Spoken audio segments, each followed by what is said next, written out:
السلام عليكم ورحمة الله وبركاته. أهلا ومرحبا بكم في قناة حسن رضوان التعليمية. النهاردة إن شاء الله موعدنا مع الدرس السابع في الجزء الثاني وأدوات التحديد، وأولها إن شاء الله أداة ريكتنجل مارك تول. وهنشوف حاجة مهمة جدا في أدوات التحديد. يعني مثلا أنا مختار شكل المستطيل، حددت الجزئية دي كده مثلا،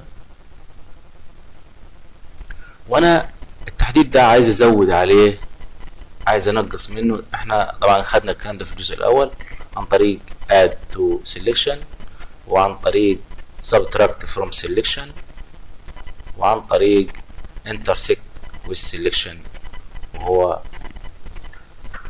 اني اخد الجزء المشترك او الجزء اللي انا حدد عليه هو اللي اخده بس، وباقي الاجزاء بتتحذف. هل انا ممكن اتحكم في السلكت ده اكتر من كده؟ ايوه طبعا ممكن. لو انا ضغطت على السلكت، انا ممكن احرك الاول السلكت ده عن طريق، وانا داخل السلكت بيديني المؤشر بيبقى شكله مختلف زي ما احنا شايفين. بقدر اضغط على السلكت واخده شمال واخده يمين بزر الماوس. دي حاجة التانية، خارج السلكت بيبقى على هيئة علامة الزائد كده، عشان هبدأ احدد سلكت جديد او اشيل من السلكت زي ما انا عايز. عن طريق كليك يمين بختار ترانسفورم سيلكشن، وببدأ اسحب، ازود. كل ما اسحب بيزيد السلكت بتاعي والتحديد، سواء افقيا او رأسيا، او افقيا ورأسيا مع بعض. ممكن كمان اعمل دوران للسلكت بتاعي بالزاوية اللي انا عايزها. وعندنا الاختيار اللي هو ترانسفورم سيلكشن، بيديني تحكم في السلكت او في التحديد نفسه. اما الاختيار فري ترانسفورم بيديني تحكم في الشكل المختار نفسه، يعني الصورة او ما داخل التحديد هو اللي هبدأ اتحكم فيه. زي ما هنشوف دلوقتي، لما كنت بشد من طرف السهم ده كان بيزود لي التحديد ويوسع التحديد، وكان عندي امكانية ان انا اختار الطفل ده كمان. اما هنا في الاختيار فري ترانسفورم ده بيتحكم لي فيما هو داخل التحديد، فيما هو داخل التحديد. يعني عندي مثلا الاربع اطفال دول اللي داخل التحديد، هو اللي هيبدأ يتحكم فيهم التحديد هنا، وهيبدأ يكبر فيهم ويتغاضى عن باقي الصورة وباقي الأطفال الموجودة في الصورة. وهنا الفرق بين الاختيارين دول، اختيار فري ترانسفورم واختيار ترانسفورم سيلكشن. نشوف الكلام ده كمان. أنا عندي سيلكت، بعمل كليك يمين عليه بالماوس، عندي فري ترانسفورم وعندي ترانسفورم سيلكشن. ترانسفورم سيلكشن بيتحكم في التحديد نفسه، يزود يكبر يصغر من التحديد. اما فري ترانسفورم ده بيعمل تحكم في الجزئية المختارة نفسها.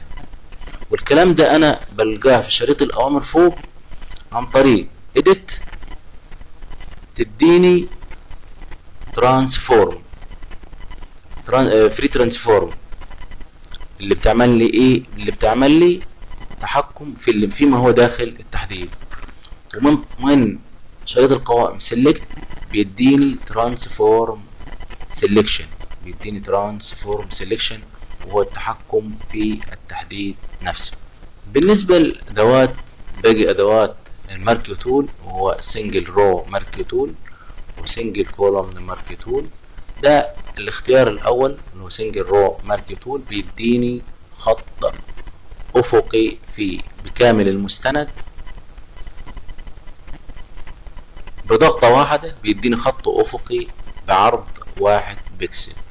وسنجل كولوم مارك تول بيديني خط رأسي في المستند بعرض 1 بكسل زي ما هنشوف دلوقتي. انا بخفي اللاير ده عن طريق الضغط على رمز العين، بيظهر لي المستند بتاعي الباك جراوند. اختار سنجل رو، بضغطة واحدة اداني زي ما حضراتكم شايفين خط افقي. طب الخط الافقي اللي انا عملته ده، هل ممكن ان انا اتحكم فيه؟ هل ممكن ان انا اعرضه اكتر من كده؟ او هل ممكن ان انا اعمل له دوران او اعمل له ترانسفورم زي ما شفنا قبل كده؟ ممكن طبعا. بضغط على كنترول تي، اكبر الصورة عشان يبان. بضغط على المسطرة من لوحة المفاتيح عشان تديني اداة الهاند، واشد عشان اظهر بداية الخط الافقي اللي عندي، او من عليه كنترول واعمل ترانسفورم سيلكشن،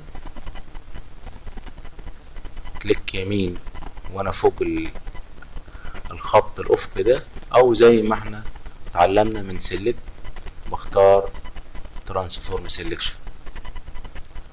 هنا اداني ادوات التحكم اللي انا ممكن اتحكم بيها في التحديد ده.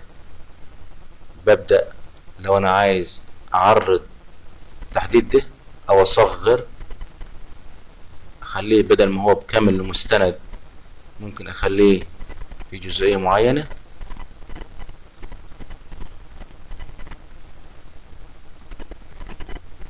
عايز اعبيه بلون الفور جراوند زي ما اتعلمنا، بدوس على الت وباك سبيس.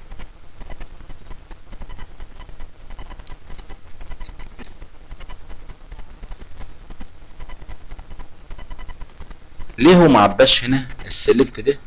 لما نضغط على الت وباك سبيس ليه معباش السلكت ده؟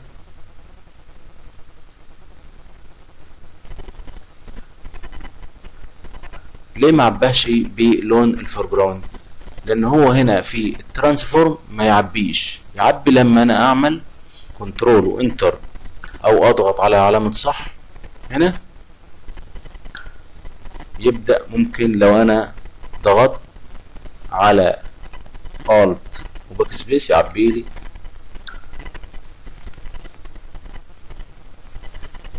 لي السلكت ده بالفور جراوند زي ما احنا شايفين. لو انا ضغطت على كنترول وباك سبيس بيعبي لي بالباك جراوند. بالنسبه للسنجل كولوم الضغطه بتديني عباره عن خط بطول المستند، وهنا نفس الادوات بستخدمها. لو انا ده نيو بيديني نيو سيلكشن، ضغطه تخفي او بتزيل التحديد الاول وبتعمل تحديد جديد. هنا نفس الاختيار بيديني اد تو سيلكشن، بيديني اضافه. لو انا اضفت بيديني رمز الزائد جنب المؤشر وبيديني يضيف لي عليه. وهنا الاختيار ده بيشيل من السيلكشن، يعني الضغطه هنا على الكولوم ده بيشيله، الضغط عليه بالظبط بتشيله. وهنا نفس المؤشر، نفس الأداة بتأدي نفس دورها، وهو انه بتاخد التحديد الموجود وتخفي الباقي. بتاخد التحديد الموجود وتخفي الباقي. يعني انا لما بضغط على الكولوم ده او على الخط الرأسي ده بيشيل لي باقي الخطوط وبيحتفظ بالخط اللي انا ضغطت عليه. ده بالنسبة للأربع أدوات الخاصين بالتحديد الماركي تول. عندنا في الأوبشن بار الخاص بيهم حاجات مهمة جدا زي الفيزر وزي الانتي الايز وزي الستايل وزي باقي الأوامر الخاصة بشريط الأوبشن بار، هنشوفه في الجزء الثالث من أدوات التحديد. السلام عليكم ورحمة الله.